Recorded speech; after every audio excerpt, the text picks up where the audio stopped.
So you, of course, by now know that parts of California, especially Los Angeles, are shorter than they once were.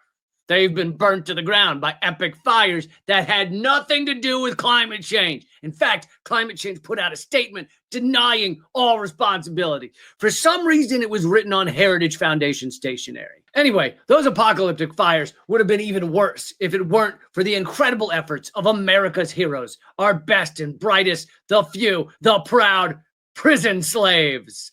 I guess they aren't technically slaves. They're forced laborers. Inmates working 24-hour shifts, earning less than $27 a day. So the difference between them and slaves is about $1 an hour. But California was very close to losing the hard work of these prison slaves, nay, laborers. This past November, there was a ballot initiative asking whether the people wanted to end the practice of slave labor. Luckily, Californians said, we love forced prison labor. And I say, good for them. Think about it. Everything wonderful has been built with forced labor. The absolutely stunning Pacific Coast Highway that is like driving on the edge of heaven, built with forced prison labor. Only a few people died. Most of ancient Rome, slave labor. A lot of people died. Your iPhone, slave labor. Some people died. McDonald's food, sometimes prison labor. If we count diabetes, a genocide. In fact, prison labor is linked to hundreds of popular food brands. The key word there is popular. Forced labor snacks just taste better. You know it and I know it. Fruit roll-ups do not even compare to their prison labor cousin, fruit lockups. So, as you can see, the sweet, sweet slave labor is crucial to our country. And California needs it to help stop the burning down of California. Luckily, they have a veritable shitload of prisoners. Their incarceration rate is roughly 494 per 100,000. If you compare that to countries around the world, England's at 140, Iraq is 179, Venezuela 199, even Mexico 174 per 100,000. California is more than double all of those. So that McDonald's drive-thru can keep humming along. And we can throw out those sawdust-tasting granola bars and instead enjoy the scrumptious Angola bars. This brings up some interesting questions about incarceration rates. So let's bring in someone who knows a lot about California prisons and law enforcement because he's running as a Republican for governor of California in 2026 and says he supports small government. Brandon Jones. And Gary's going to help translate some of what we believe Brandon is saying, you know, just our interpretation. So let's bring him in. Let's go, Brandon. Brandon, hello. Hey, Lee. Good to see you. Thanks for having me on.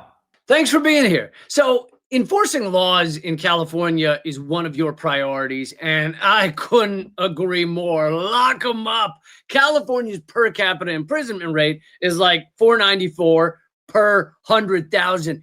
How high do you think we could get that? Like realistically? Well, it's hard to put a number on that. Yeah, but when it comes to crime as well, it's really not so much of, you know, how high the crime rate should be or shouldn't be, or how populated our prisons should be or shouldn't be. I think we really have to look at addressing the root causes of crime. And when you look at the root causes, people could talk about, you know, economic inequalities or different things like that. But it really boils down to the breakdown of the family unit. And so, in fact, statistically, 85% of young men that are incarcerated come from single family households.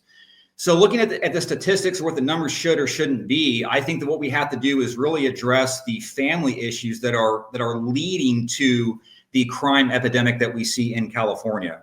That's interesting. So if you're saying their upbringing, their family life is what led them down that path, I mean, it almost feels like they shouldn't be locked up. Like, it's not a 5-year-old's fault they don't have a father or mother, right? Well, certainly people need to be held accountable for their actions. But yeah, I mean, it is an unfortunate reality that when people are coming from broken homes, there's a greater propensity for them to engage in criminal activity. And then, of course, that bleeds into other issues that plague our state, like homelessness, right? So when people are coming out of periods of incarceration, the chances of them finding meaningful employment are very slim to none. And even if they do, it still becomes very difficult for them to afford the cost of living in California. So it's a systemic issue, but it's rooted in the family structure.